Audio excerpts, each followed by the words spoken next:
नमस्कार, आप देख रहे हैं न्यूज कॉल 24। देश दुनिया की हर छोटी बड़ी खबर सीधे आपके स्क्रीन पर। हर दिन नए विषय, नए मुद्दों पर चर्चा और सटीक जानकारी। सब्सक्राइबर से अनुरोध है कि वह नोटिफिकेशन में जाकर ऑल का ऑप्शन दबाना बिल्कुल न भूलें। नए लोगों से निवेदन है कि इस चैनल को सब्सक्राइब करें, हाइप देकर चैनल को सपोर्ट करें। मैं हूं आपके साथ सुशील गिरीश। बात समझनी है तो पूरी सुननी होगी। वीडियो में आखिरी तक बने रहिए। न्यूज कॉल 24 के खास प्रोग्राम बात की बात में आपका स्वागत है। तिरुपति लड्डू विवाद, पवन कल्याण की डिमांड के बहाने समझिए क्यों जरूरी हो गया सनातन धर्म रक्षा बोर्ड। पवन कल्याण कोई पहले व्यक्ति नहीं है जो हिंदू मंदिरों की देखरेख के लिए अलग व्यवस्था की डिमांड कर रहे हैं। दरअसल भारत में मस्जिद, दरगाह और चर्च पर कोई सरकारी नियंत्रण नहीं है, लेकिन मठों, मंदिरों और गुरुद्वारों पर सरकार का नियंत्रण है और इन सरकारी व्यवस्थाओं में मनमानी,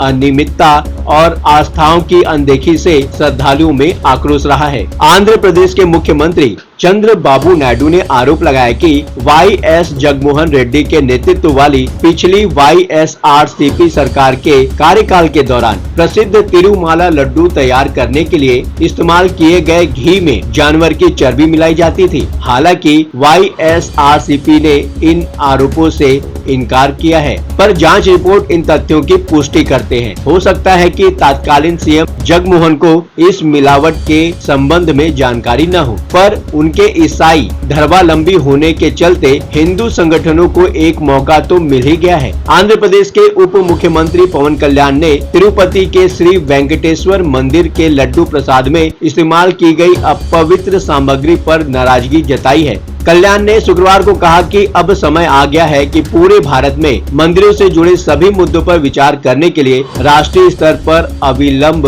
सनातन धर्म रक्षा बोर्ड का गठन किया जाए। पवन कल्याण ने सोशल मीडिया वेबसाइट एक्स पर लिखा कि यह समूचा प्रकरण मंदिरों के अपमान, भूमि संबंधी मुद्दों और अन्य धार्मिक प्रथाओं से जुड़े कई मुद्दों पर चिंतनीय प्रकाश डालता है। अब समय आ गया है कि पूरे भारत में मंदिरों से जुड़े सभी मुद्दों पर विचार करने के लिए राष्ट्रीय स्तर पर अविलंब सनातन धर्म रक्षा बोर्ड का गठन किया जाए। सभी नीति निर्माताओं, धार्मिक प्रमुखों, न्यायपालिका, आम नागरिकों, मीडिया और अपने अपने क्षेत्रों के अन्य सभी दिग्गजों द्वारा राष्ट्रीय स्तर पर एक सार्थक बहस होनी चाहिए। कल्याण जिस सनातन धर्म बोर्ड को राष्ट्रीय स्तर पर बनाने की डिमांड कर रहे हैं, उसके बारे में अभी स्पष्ट नहीं है कि उसके क्या अधिकार मिलेंगे, पर अभी तक जो डिमांड हो रही है उसके अनुसार यही लगता है कि इस बोर्ड में हिंदू मंदिरों को सरकार के हस्तक्षेप से मुक्त कराने की दिशा में एक कदम होगा। पवन कल्याण कोई पहले व्यक्ति नहीं है जो इस तरह की डिमांड कर रहे हैं। इसके पहले भी हिंदू मंदिरों को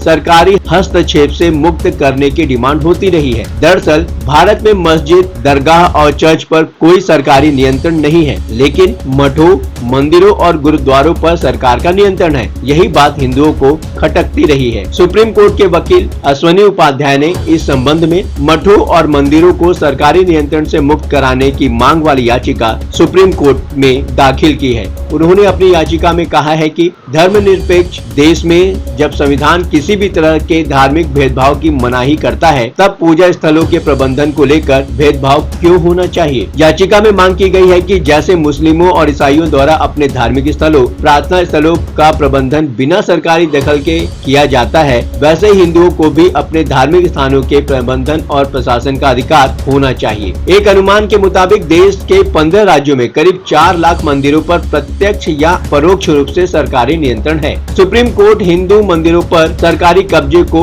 कई मौकों पर अनुचित कह चुका है। 2019 में पुरी के जगन्नाथ मंदिर मामले में जस्टिस, जो अब रिटायर्ड हो चुके हैं, बोबडे ने कहा था, मैं नहीं समझ पाता कि सरकारी अफसरों को क्यों मंदिर का संचालन करना चाहिए। उन्होंने तमिलनाडु का उदाहरण दिया कि सरकारी नियंत्रण के दौरान वहां अनमोल देव मूर्तियों की चोरी की अनेक घटनाएं होती रही हैं। जग्गी वासुदेव अपने एक आर्टिकल में कुछ पुलिस अफसरों की किताब के हवाले से लिखते हैं कि तमिलनाडु के मंदिरों से हजारों मूर्तियां चोरी हो गई हैं। उनकी जगह चुपके से डुप्लीकेट मूर्तियां लगा दी गई हैं। हिंदू संगठनों का मानना है कि ऐसी स्थितियों का कारण भक्तों के पास अपने मंदिर के संचालन का अधिकार न होना है। सुप्रीम कोर्ट ने 2014 में तमिलनाडु के प्रसिद्ध नटराज मंदिर पर सरकारी नियंत्रण से मुक्त करने का आदेश दिया था, लेकिन हजारों मंदिर अभी भी सरकार के नियंत्रण में हैं। 1947 में भारत को आजादी मिली और 1950 में हमें अपना संविधान मिला। संविधान के अनुच्छेद 26 के अनुसार सरकार किसी भी धर्म की धार्मिक प्रथा में हस्तक्षेप नहीं कर सकती। इस अनुच्छेद के बल पर हिंदुओं ने अपना मंदिर वापस ले लिया, लेकिन 1951 में तत्कालीन कांग्रेस सरकार ने हिंदू धार्मिक और धर्मार्थ बंदोबस्ती अधिनियम 1951 पास कर दिया। इस अधिनियम के बनने के बाद राज्यों को अधिकार मिल गए कि वो किसी भी मंदिर को अपने अधीन ले सकते हैं, जबकि यह कानून मस्जिद और चर्च को अपने अधीन लेने का अधिकार नहीं देता है। इसी अधिनियम का सहारा लेकर राज्य सरकार किसी भी धर्म के व्यक्ति को प्रशासक, अध्यक्ष या प्रबंधक नियुक्त कर सकता है। फिलहाल सनातन धर्म रक्षा बोर्ड को कम से कम शिरोमणि गुरुद्वारा प्रबंधक बोर्ड जैसे अधिकार तो मिल ही जाने चाहिए। हालांकि सिखों को भी देश में ईसाइयों और मुसलमानों जैसे धार्मिक अधिकार नहीं मिले हुए हैं। फिर भी एक तुलनात्मक उदाहरण देख सकते हैं। वासुदेव जग्गी महाराज लिखते हैं कि तमिलनाडु सरकार के अधीन 44,000 मंदिर हैं, जिनमें आधे मिलियन एकड़ से अधिक भूमि है, लेकिन इनसे कुछ वार्षिक राजस्व केवल 128 करोड़ रुपए है। इसके विपरीत शिरोमणि गुरुद्वारा प्रबंधक समिति के पास 85 गुरुद्वारे हैं, लेकिन उनका बजट